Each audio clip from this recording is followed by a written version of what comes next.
ngomong dengan bahasa Jawa yang kira-kira artinya seperti ini. Duk, suamimu itu biar aku bawa aja. Sudah, kamu nggak usah ikut-ikut. Suamimu ini merugikan kamu.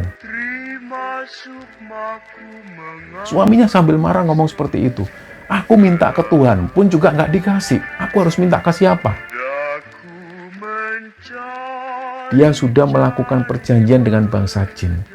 Tapi dia sendiri tidak menyangka kalau sampai pada akhirnya kedua orang anaknya ini meninggal. Tinggal ayu, tinggallah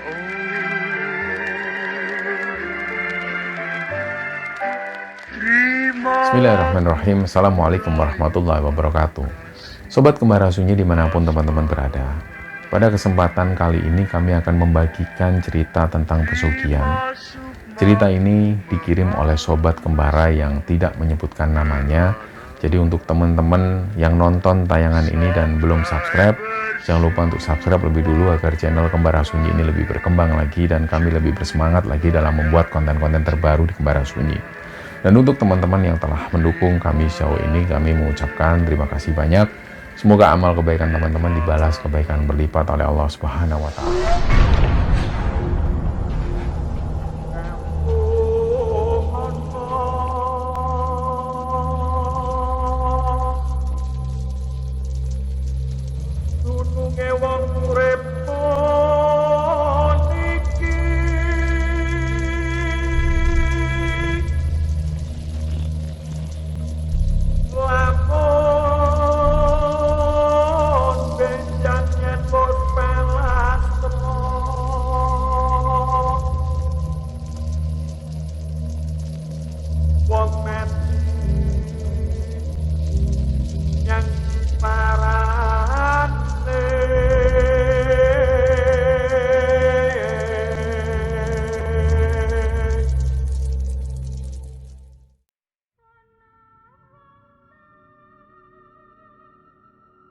Ya teman-teman, semoga kalian yang nonton tayangan Kembara Sunyi ini selalu dalam lindungan Allah Subhanahu wa Ta'ala. Dan kami juga mengucapkan terima kasih kepada teman-teman yang sudah mengirim cerita di emailnya Kembara Sunyi, kembarasunyi2020@gmail.com. Banyak sekali cerita-cerita yang masuk di email kami. Dan dari situ kami juga belajar. Jadi saya selaku pembawa cerita di Kembara Sunyi ini nggak hanya sekedar menceritakan, tapi juga banyak sekali belajar dari cerita teman-teman semua. Ya semoga dengan adanya channel Kembara Sunyi ini, kita dijauhkan dari hal-hal yang seperti itu, dan kita semakin ditambah iman dan takwa kita, semakin dekat kepada Tuhan. Nah, banyak sekali email-email yang masuk di emailnya Kembara Sunyi. Dan setiap ada yang bercerita tentang pribadinya maupun bercerita tentang aib dari pasangannya, mereka ini umumnya merahasiakan nama. Termasuk untuk salah satu email atau salah satu cerita yang akan kami ceritakan ini, beliau ini tidak menyebutkan namanya. Sama sekali tidak menyebutkan, beliau hanya menceritakan bahwa beliau pernah menjalin hubungan dengan seorang laki-laki, dan akhirnya laki-laki ini yang jadi suaminya ini melakukan ritual pesugihan. Jadi benar-benar beliau ingin privasinya ini terjaga. Jadi untuk mempermudah cerita ini, kami sebut beliau dengan Mbak Mawar. Jadi Mbak Mawar ini teman-teman mengirimkan cerita di Kembara Sunyi. Beliau itu awalnya cerita bahwa beliau mengenal seorang laki-laki. Akhirnya mereka pun menjalin hubungan, dan mereka pacaran ini cukup lama, hampir sekitar 5 tahunan. Jadi otomatis di sana Mawar dan calon suaminya ini menjadi akrab satu sama lain, begitupun juga dengan keluarga mereka. Nah, pada akhirnya di tahun 2015 itu Mawar menerima lamaran dari laki-laki ini. Nah, alasan Mawar sendiri karena dia tahu keluarga dari suaminya itu sangat menyenangkan. Mereka ini sangat taat beragama. Jadi perlu digarisbawahi bahwa Mbak Mawar menyebutkan keluarga dari suami ini taat beragama, tapi tidak menyebutkan agamanya apa. Ini perlu kita tekankan supaya kita tidak mendiskreditkan agama apapun. Jadi kita hanya menceritakan sisi-sisi yang lain dari Mbak Mawar. Nah, Mbak Mawar menilai seperti itu. Menilainya keluarga suami dan juga suaminya sendiri ini adalah orang yang taat beragama. Jadi dari situlah di tahun 2015 Mbak Mawar memutuskan untuk menikah. Nah, di awal-awal pernikahan itu Mawar dan suami ini masih tinggal di rumah mertuanya. Jadi di situ yang mendominasi adalah ibu mertua dari Mbak Mawar. Memang sering kali ketika Mbak Mawar ini berdiskusi dengan suami dan ibu mertuanya ini dengar, selalu ibu mertuanya ini ikut-ikutan.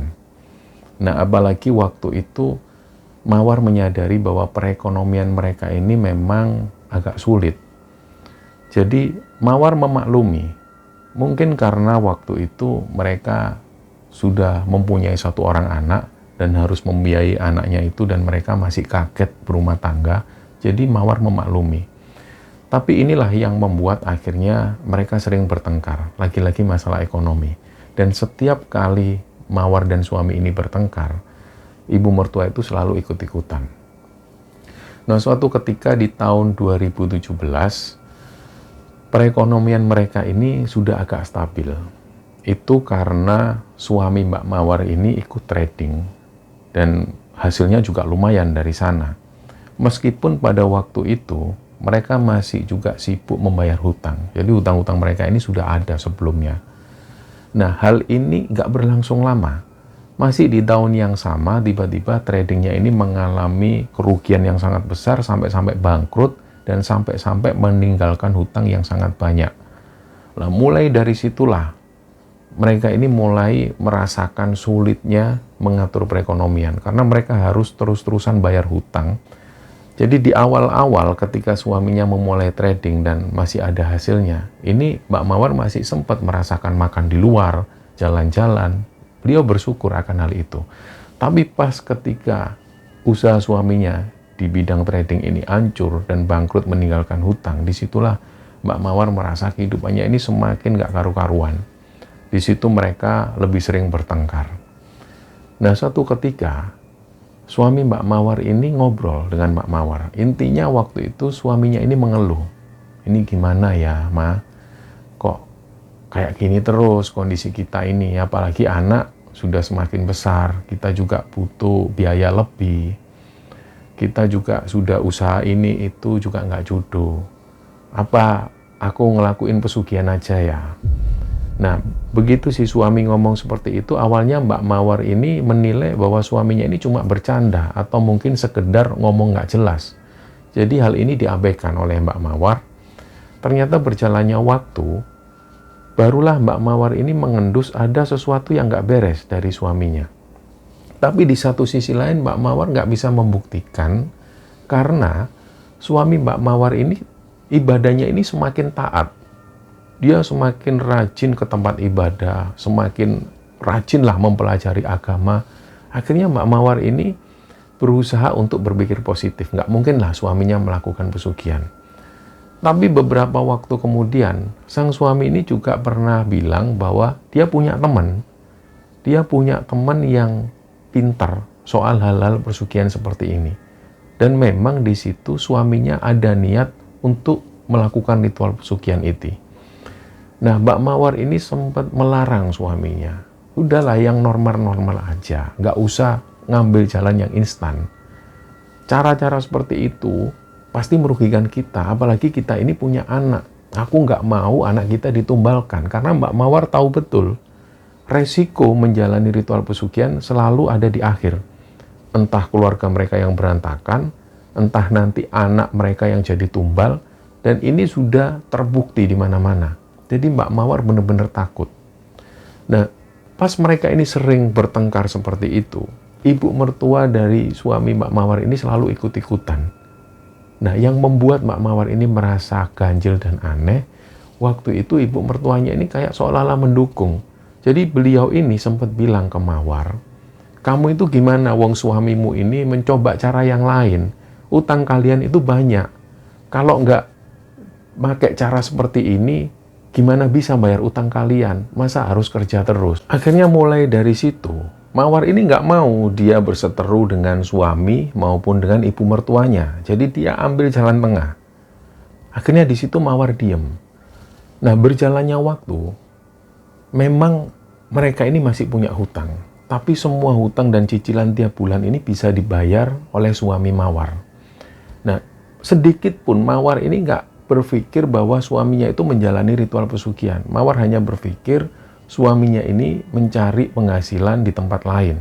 Mungkin dengan cara apapun itu. Jadi Mawar masih berpikir positif. Apalagi seperti yang dijelaskan di awal bahwa suaminya ini lebih rajin beribadah. Beliau lebih sering mendatangi tempat ibadah. Inilah yang membuat Mawar sama sekali nggak curiga. Nah, berganti tahun kondisi mereka tetap seperti itu. Dan tiba-tiba di tahun 2021 singkatnya, Mbak Mawar ini menemukan sesuatu benda yang aneh. Jadi di situ ada kain warna putih yang sudah lusuh. Pas dibuka, di situ ada bunga kantil yang sudah hampir mengering. Dan di kain putih ini ada tulisan semacam mantra. Kagetlah otomatis Mawar ini. Dia sudah mengira kalau ini bagian dari pesugihan. Akhirnya di situ Mawar langsung marah. Dia tanya ke suaminya dan waktu itu ada ibu mertuanya. Jadi Mawar ini langsung tanya di depan ibu mertuanya langsung. Tanya ke suaminya, ini apa mas? Ini apa? Kamu nyimpen apa? Nah di situ suami Mawar ini malah marah. Udah kamu nggak usah ikut-ikut sini, kembalikan. Nggak, aku mau tanya ini apa? Ini kamu ngikutin pesugihan kan? Kamu ngikut pesugihan kan? Nah lagi-lagi ibu mertua Mawar ini ikut-ikutan dalam perdebatan mereka. Sekali lagi di situ ibu mertuanya ini membela anaknya sendiri. Dia membela suami Mawar dan di situ ibu mertua Mawar bilang bahwa Mawar ini disuruh untuk tetap diam. Malah Mawar ini disuruh nggak usah ikut-ikut. Kamu itu beruntung suamimu ini bantu kamu dengan cara seperti ini. Sudah kamu nggak usah ikut campur. Yang penting utang-utangmu beres. Dan yang penting anak-anakmu ini bisa hidup dengan nyaman. Akhirnya dari situ karena Mawar nggak mau ribut lagi dengan mertua dan juga suaminya. Mawar pun diam. Dia akhirnya sudah nggak mau lagi tanya ke suaminya. Jadi Mawar ini cenderung diam karena Mawar sendiri tahu, setiap kali dia tanya ke suaminya selalu marah. Apalagi hal-hal yang berhubungan dengan pesugihan ini. Nah setelah perdebatan itu akhirnya suami Mawar ini menjelaskan ke Mawar. Jadi disinilah dia ini buka-bukaan ke Mawar. Inilah yang membuat Mawar ini sakit hati. Dia jengkel karena selama ini suaminya ini nggak jujur. Jadi dia cerita kalau dia mengakui dia mengikuti pesugihan. Dari tahun 2017 itu suaminya mengaku dia sudah menjalani berbagai macam ritual pesugihan. Mulai ritual pesugihan Bang Goib, ritual pesugihan burung gagak dan lain sebagainya. Pokoknya macam-macam yang disebutkan suami Mawar ini. Inilah yang membuat Mawar itu jengkel. Hal kedua yang membuat Mawar jengkel ke suaminya adalah karena suaminya ini terlanjur mengikuti ritual pesugihan. Mawar benar-benar takut kalau suatu saat terjadi apa-apa dengan keluarga mereka, terutama kepada anak-anaknya Mawar. Nah singkatnya setelah itu suaminya ini marah-marah. Dia menjelaskan, kalau aku nggak mengikuti ritual pesugihan ini, uang tak dapat dari mana? Kita bisa bayar utang dari mana? Nah akhirnya setelah itu Mawar pun diam. Dia nggak mau lagi menanyakan hal ini ke suami. Jadi dia pun menjalani kehidupan seperti biasa. Sampai akhirnya di tahun 2022, anak kedua mereka ini lahir. Nah, 2 hari menjelang kelahiran anak kedua ini, Mawar itu mengalami situasi yang aneh. Jadi malam itu, dia ini mimpi, didatengin sosok kakek-kakek. Sosok kakek-kakek ini jenggotnya panjang tebal. Tiba-tiba dia ngomong ke Mawar, "Nduk," dia ini ngomong dengan bahasa Jawa yang kira-kira artinya seperti ini, "Nduk, suamimu itu biar aku bawa aja. Sudah kamu nggak usah ikut-ikut. Suamimu ini merugikan kamu. Dia ini benalu di sini." Nah tentu Mawar kaget. Tanyalah dia ke sosok kakek-kakek ini. "Loh, kakek ini siapa? Kenapa kok suami saya mau dibawa? Emang suami saya salah apa?" Nah sosok kakek-kakek ini ngomong lagi, suamimu ini benalu di sini. Suatu saat kalau dia terus-terusan sama kamu, yang rugi kamu, nah yang lebih parah nanti anak-anakmu yang jadi korbannya. Nah, Mawar tentu kaget. Tapi karena waktu itu dia hanya mengalami mimpi, jadi dia abaikanlah mimpi itu, tiba-tiba sosok kakek-kakek ini pun menghilang. Nah, keesokan harinya setelah Mawar mengalami mimpi ini, dia tidak cerita mimpinya itu ke suami, bahkan ke ibu mertuanya. Tiba-tiba pada suatu malam, anaknya ini nangis terus-terusan, gak berhenti-berhenti. Sampai pada akhirnya Mawar ini menggendong terus anaknya itu, dan sampai tengah malam. Tiba-tiba di tengah malam, pas waktu anaknya ini nangis terus-terusan, Mawar ini mendengar dari arah kejauhan ada suara gemerincing lonceng. Nah, suara ini semakin kencang didengar, semakin kayak mendekat ke arah Mawar. Nah, dari situ, tiba-tiba Mawar melihat ada semacam kabut tebal warna putih. Kabut ini muncul tiba-tiba di depan Mawar persis, dan tiba-tiba kabut ini menghilang. Barulah di situ, badan Mawar ini terasa dingin banget, bener-bener dingin kayak dia ini masuk kulkas. Padahal waktu itu ketika dia memegang anak keduanya, anaknya ini panas banget badannya. Dia demamnya tinggi. Nah, ketika mengalami situasi ini, Mawar itu sempat terdiam untuk beberapa saat. Akhirnya hal ini pun berlalu. Barulah keesokan harinya, dia cerita ke suaminya tentang kejadian yang dialami semalam. Bahwa ada suara lonceng yang gemerincing. Nah, kebetulan waktu itu ibu mertuanya ini juga ikut-ikutan nimbrung. Akhirnya di situ sang suami ngomong ke Mawar, "Nah, itu berarti pesugihanku berhasil, Dek. Pesugihanku ini berhasil." Akhirnya ibu mertua ini nambah-nambahi. Beliau juga bilang, "Ya, itu artinya berhasil." Wah, ibu ikut seneng. Akhirnya yang kamu lakukan selama ini berhasil, Nak. Si ibu mertua ini ngomong ke suami Mawar seperti itu. Jadi mereka berdua ini meyakini bahwa pesugihan yang dilakoni oleh suami Mawar ini berhasil dengan adanya tanda-tanda yang dialami Mawar semalam. Akhirnya dari situ Mawar sudah nggak bisa mikir lagi. Apapun yang dipikirkan oleh ibu mertua dan juga suaminya, dia sudah nggak mau tahu. Nah, setelah ibu mertua Mawar ini pergi, barulah di situ Mawar marah-marah lagi. Dan di sini Mawar bisa memastikan bahwa suaminya ini memang benar-benar menjalani ritual pesugihan. Di sini Mawar marah bener. "Maksudmu apa, Mas? Maksudmu apa ngomong kayak gitu? Berarti selama ini kamu benar-benar melakukan ritual pesugihan ini. Kamu nggak takut apa terjadi sesuatu sama aku, sama anak kita juga?" Nah, suaminya bilang, dia sudah dikasih tahu oleh temannya bahwa ritual pesugihan ini nggak akan mengorbankan nyawa. Jadi, suaminya memastikan ke Mawar, anak-anaknya bakal aman. Tapi di situ Mawar tetap nggak terima. Akhirnya suaminya ini marah. "Terus aku harus minta ke siapa?" Suaminya sambil marah ngomong seperti itu.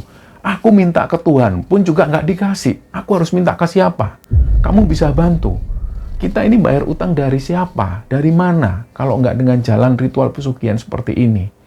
Disitulah akhirnya Mawar sudah nggak mau menanggapi suaminya lagi. Dan dia merasa dia sudah nggak sejalan lagi dengan suaminya. Di situ dia benar-benar jengkel. Dan puncak-puncaknya waktu itu, di sekitaran tahun 2023 akhir, tiba-tiba anak pertama Mawar ini mengalami sakit. Panasnya itu benar-benar tinggi, jadi demamnya nggak turun-turun. Belum sempat dibawa ke rumah sakit, ternyata anak pertama Mawar ini meninggal. Nah, waktu itulah hati Mawar ini benar-benar hancur dan dia nggak tahu harus ngapain lagi. Jadi di situ sama sekali Mawar tidak berpikir bahwa meninggalnya anak pertama ini karena pesugihan suaminya. Sama sekali tidak berpikir. Tapi yang terjadi dengan suami Mawar, tiba-tiba Mawar ini dipeluk. Suaminya sambil nangis dan dia ini minta maaf ke Mawar. "Maaf ya, Ma, ini semua karena aku, Ma. Aku yang serakah, Ma. Ini karena ritual pesugihanku, padahal aku sudah yakin kalau ritual ini nggak pakai tumbal nyawa, Ma. Ini semua salahku, Ma. Aku yang salah, Ma." Dia nangis-nangis. Nah, Mawar ini padahal nggak berpikir sedikit pun kalau meninggalnya anak pertama ini karena ritual pesugihan suaminya. Dia tetap berpikir positif bahwa ini adalah takdir Tuhan. Tapi setelah suaminya mengaku jujur seperti itu, Mawar pun jadi kepikiran. Dan ternyata selang 2 bulan setelah anak pertama Mawar ini meninggal, anak kedua Mawar pun meninggal juga, menyusul kakaknya itu. Jadi waktu itu Mawar benar-benar hancur. Dia sudah nggak bisa berpikir lagi ke depan dia mau ngapain. Di satu sisi yang sama, suaminya minta maaf lagi ke Mawar. Dia mengakui perbuatannya, semua ini karena dia. Dia sudah melakukan perjanjian dengan bangsa jin. Tapi dia sendiri tidak menyangka kalau sampai pada akhirnya kedua orang anaknya ini meninggal. Jadi disitulah Mawar sudah nggak bisa ngomong lagi dengan suaminya. Hati Mawar ini sudah beku. Dia sudah terkunci dan rasanya sudah nggak ada damai lagi dengan suaminya. Jadi pada saat itulah benar-benar puncak kemarahan Mawar kepada suaminya. Dan di situ Mawar tanya, kamu kenapa melakukan semua ini? Sampai pada akhirnya kedua orang anak kita ini meninggal, apa tujuanmu? Suaminya bilang bahwa ini semua untuk masa depan kita, untuk kamu dan anak-anak kita. Supaya anak-anak kita ini aman ke depannya. Aman apa? Sekarang buktinya apa? Anak kita ini sudah nggak ada semua. Terus uangmu ini mana? Buktinya kamu masih kere. Nah, pas Mawar ngomong seperti itu, suaminya ini ngomong bahwa ritual pesugihan ini sebenarnya sudah menghasilkan uang. Nah, Mawar pun kaget. Di situ Mawar merasa suaminya ini nggak pernah megang uang banyak. Dan disinilah suaminya lagi-lagi bilang bahwa sebenarnya ritual pesugihan ini sudah menghasilkan uang. Tapi uangnya dibawa oleh ibu mertuanya Mawar. Nah, suaminya mengaku, kalau aku pegang uang banyak, tentu kamu curiga, Ma. Makanya uang ini aku serahkan ke ibu. Jadi selama ini yang pakai uangnya itu ibu. Nah, semakin jengkellah Mawar. Nah, disitulah akhirnya puncak-puncak kemarahan Mawar kepada suaminya. Dan dia benar-benar benci kepada suaminya. Dan pada akhirnya, pada saat itu Mawar memutuskan untuk berpisah dengan suaminya. Dan pada saat Mawar mengirimkan cerita ini, Mawar juga bercerita bahwa sekitar 2 bulan yang lalu Mawar sudah resmi bercerai dengan suaminya. Nah, dari sinilah teman-teman cerita ini dibagikan Mawar kepada Kembar Sunyi, dan cerita ini semoga bisa kita ambil hikmah dan bisa kita ambil kesimpulan di dalamnya. Bahwa ritual pesugihan apapun itu namanya, persekutuan dengan jin, ini masih ada sampai sekarang. Dan tentu ada yang harus dikorbankan. Kita mungkin bisa merasakan kenikmatan dari pesugihan itu, tapi nggak akan lama. Ini akan dibalas dengan pengorbanan kita di dunia, belum nanti di akhirat. Dan orang yang melakukan pesugihan ini, persekutuan dengan jin ini, janji Allah adalah mereka akan sengsara di dunia bahkan di akhirat. Nah, teman-teman sekalian, semoga kisah ini bisa kita ambil hikmah dan bisa kita ambil pelajaran di dalamnya. Dan kami mengucapkan terima kasih sekali kepada Mbak Mawar yang sudah berbagi cerita kepada kami. Dan mohon maaf kalau ada salah-salah kata. Wassalamualaikum warahmatullahi wabarakatuh.